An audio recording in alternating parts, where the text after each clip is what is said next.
Jade started at the company about a year after I did. He was in IT and got the cubicle next to mine.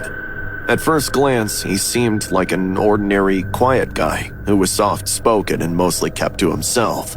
But there was something off about him. The cubicle walls were paper-thin, so I heard more of his life than I wanted to. Specifically, I heard his wife. Lucy called him constantly, multiple times a day, always screaming.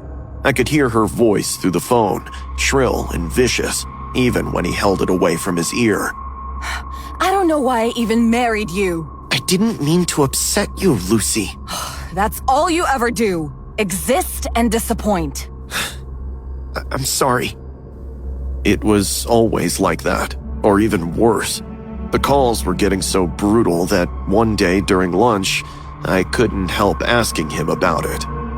Oh, Lucy's fine. She's just going through a lot of stress at work and her mother's sick. He smiled sadly, picking at his sandwich. That doesn't mean she can pick on you like this. I think you should talk it out, dude. I tried. It's complicated. I love her too much to watch her walk away, Samuel. I didn't push. It was none of my business. But the calls got worse. One afternoon, she called him a pathetic excuse for a man, loud enough that people 3 cubicles over could hear. Jade just sat there, with his shoulders hunched, whispering apologies into the phone. Suddenly, a week before Valentine's, he stopped showing up to work. Initially, we figured he was sick or something, but by day 4, HR was calling his emergency contacts. Finally, after nearly a week, he walked into the office, looking like a ghost of himself. I almost didn't recognize him. His hair was greasy and uncombed, with dark circles under his eyes like bruises. His clothes were wrinkled, and his shirt was buttoned wrong. He looked like he'd aged 10 years in 5 days. I asked if he was okay when he sat down at his desk. He apologized for not calling in and told me his wife had left him. We had a huge fight, and she said she was done, packed a bag, and left. He said he couldn't function or eat or sleep, just kept thinking about her and everything he did wrong. But today, I woke up and decided I needed to take care of myself. Made myself a proper meal. Felt good to cook again. Really therapeutic, actually. Taking something raw and making it into something beautiful and nourishing. His eyes had this distant look. Lucy always said I couldn't do anything right. I wish she could see this.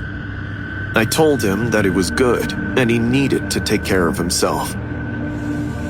Lunchtime came, and Jade pulled out his lunchbox. It wasn't his usual Tupperware with sad leftovers, but a nice insulated bag.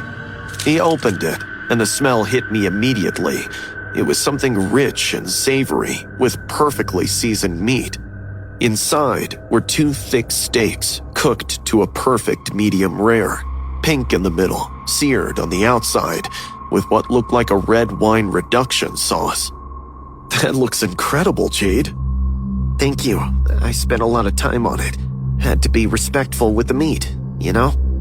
He cut into one with a plastic knife, the meat tender and juicy. Here, freshly grass-fed.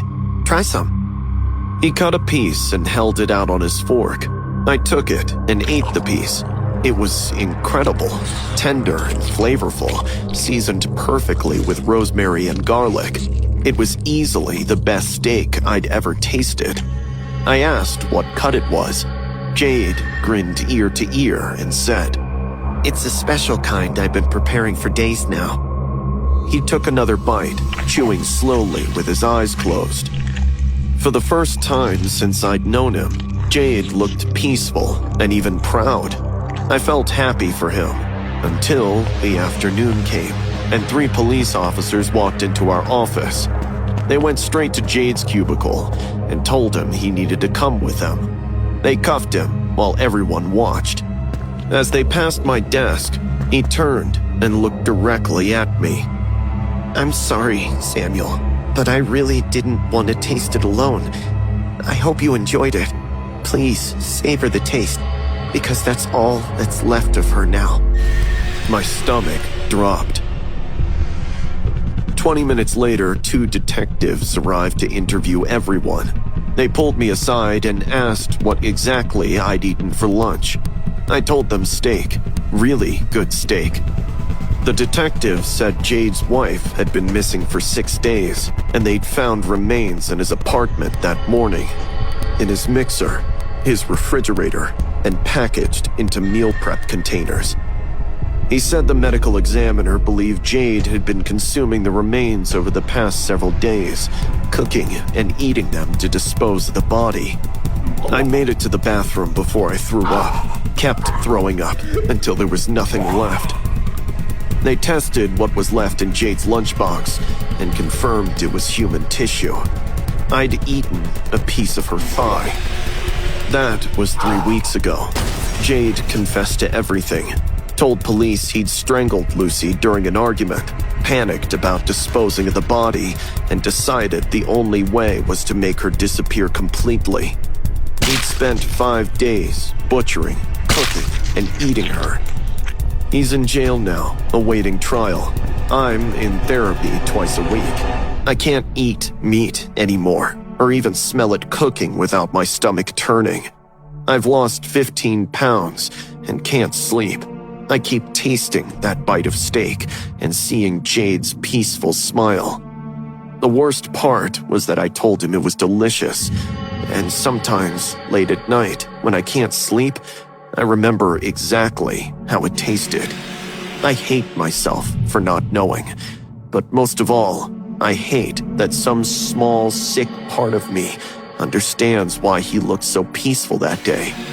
He'd finally silenced her screaming, and he'd shared his victory meal with the only person in the office who'd been kind to him.